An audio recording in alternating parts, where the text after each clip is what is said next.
மக்களை காப்போம் தமிழகத்தை மீட்போம் சுற்றுப்பயணத்தின் ஒரு பகுதியாக தூத்துக்குடியில் நடைபெற்று வரும் நிகழ்ச்சியில் அஇஅதிமுக பொதுச் செயலாளர் எடப்பாடி பழனிசாமி உப்பு உற்பத்தியாளர்கள் மற்றும் தொழில் முனைவோர்களுடன் கலந்துரையாடி வருகிறார். அந்த காட்சிகளை தற்போது நாம் நேரடியாக பார்க்கலாம்.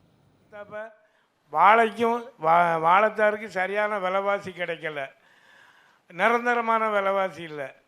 அதனால் அதை எக்ஸ்போர்ட் பண்ணுறதுக்கும் நீங்கள் அடுத்தாப்போ நீங்கள் 26 வந்த உடனே அதை எக்ஸ்போர்ட் பண்ணுறதுக்கும் நமக்கு விமான நிலையம் தூத்துக்குடி வந்தாச்சு. நல்ல பெரிய விமான நிலையமாக விரிவாக்கமாக வந்தாச்சு. அதிலிருந்து வெளிநாடுகளுக்கு ஏற்றுமதி செய்யக்கூடிய அளவுக்கு எங்களுக்கு நீங்கள் இதை கண்டிப்பாக நிறைவேற்றி தரணும். விவசாயிகளுடைய நண்பனாக இருக்கீங்க, நீங்கள் ஏற்கனவே விவசாயத்தை குடும்பத்தை சேர்ந்தவர்னு எங்களுக்கு நல்லா தெரியும். அதனால் விவசாயிகளுடைய வாழ்வாதாரத்தை எங்களுக்கு எப்படி காப்பாற்றி தரணும்.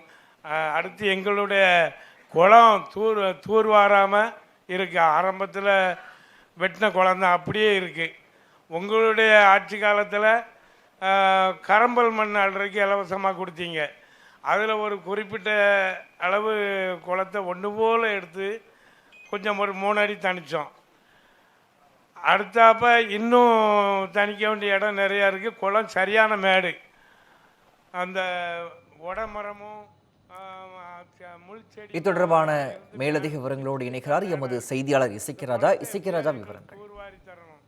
நிச்சயமாக பிரகாஷ், அதாவது தமிழகத்தோட எதிர்கட்சி தலைவரான அதிமுக பொதுச் செயலாளருமான எடப்பாடி பழனிசாமி கடந்த சில தினங்களாக தமிழகம் முழுவதும் மக்களை காப்போம் தமிழகத்தை மீட்போம் அப்படிங்கிற பேர்ல சுற்றுப்பயணம் மேற்கொண்டு வருகிறாரு. தொடர்ந்து ஏறத்தாழ அதை தேர்தல் பிரச்சாரம் களம் மூலவே அதை கையாண்டுகிட்டு இருக்கிறாங்க. அந்த வகையில நேற்று முன்தினம் தூத்துக்குடி மாவட்டத்துக்கு வந்த எடப்பாடி பழனிசாமி இப்ப தூத்துக்குடி மாவட்டத்தோட விளாத்திக்குளம், கோவில்பட்டி, ஓட்டப்பிடாரம் போன்ற தொகுதிகள், அதாவது தொகுதி வாரியாக அந்த பிரச்சாரத்தை மேற்கொண்டு வராங்க. அதுல விளாத்திக்குளம், கோவில்பட்டி, ஓட்டப்பிடாரம் ஆகிய தொகுதிகளை முடித்த அவர் நேற்று மாலை தூத்துக்குடியில தன்னுடைய பிரச்சாரத்தை ஆரம்பிச்சிருந்தாரு. அதனோட ஒரு பகுதியை இன்றைக்கு காலையில பாத்தீங்கன்னா தூத்துக்குடி ஒரு தனியார் விடுதியில, தூத்துக்குடி பொதுவாக பாத்தீங்கன்னா அந்த தொழில் நகரம், பல்வேறு கட்ட தொழில் நடக்கக்கூடிய இடமாக தூத்துக்குடி பார்க்கப்படுகிறது.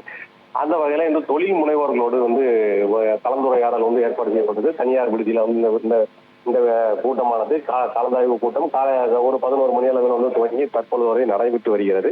இதில் இந்த கூட்டத்தில் பாத்தீங்கன்னா விவசாய சங்கங்கள், லாரி சங்கங்கள், மீனவர்கள் மற்றும் வழக்கறிஞர்கள், தொழில் முனைவோர், இப்படி பல்வேறு தரப்பட்ட சங்கங்கள்ல பிரதிநிதிகள் அவரை சந்திச்சு தங்களுடைய கோரிக்கையில கொடுத்துட்டு இருக்கிறாங்க. கோரிக்கையை பேசிக்கிட்டு இருக்கிறாங்க. அதாவது குறிப்பாக சொல்லப்பட வேண்டும்னா தொழில் முனைவோர் தரப்புல இருந்து பிசினஸ் காரிடார், அதாவது சென்னையை போல தொழில் காரிடார் இங்க அமைக்கப்படணும். சென்னைக்கு அடுத்தபடியாக தொழில், அதாவது தூத்துக்குடியில ஒரு தனித்துவம் என்னன்னு கேட்டீங்கன்னா 4 வழிகளிலும் தூத்துக்குடி போக்குவரத்து இருக்கு. அதாவது ஆகாய மார்க்கமாக, கடல் மார்க்கமாக, தரை மார்க்கமாக, ரயில் மார்க்கமாகவும் போக்குவரத்துக்கான பகுதியை ஏற்பாடு சிறப்பாக வாய்ந்த பகுதியாகும். அதனால இந்த தொழில் காரிடார் கொண்டு வரணும் அப்படிங்கிற கோரிக்கையை முன்னேற்றி இருக்கிறாங்க. மீனவர்களை பொறுத்த மட்டும் பாத்தீங்கன்னா ஏற்கனவே இந்த அலைத்திருப்பு, அதாவது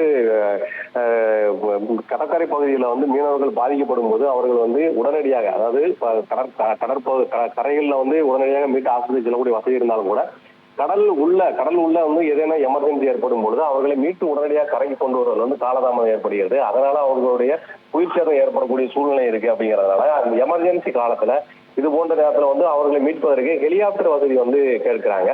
அதே மாதிரி கடல் தடுப்புக்கு, கடல் அரிப்பை தடுப்பதற்கான நடவடிக்கையை எடுத்துக் கொடுக்கணுங்கிற கோரிக்கை மீனவர்கள் வச்சிருக்கிறாங்க.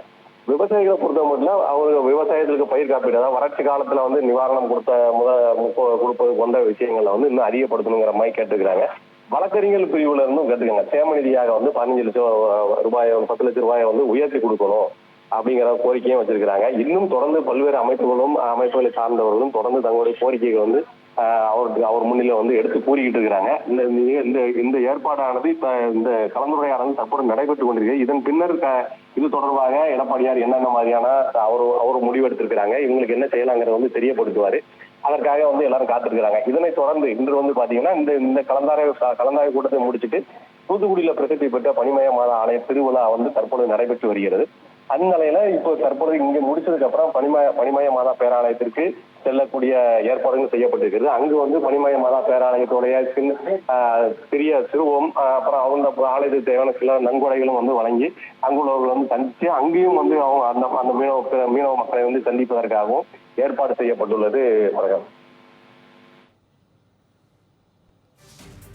விவரங்களை வழங்கியமைக்கு நன்றி இசக்கிராஜா.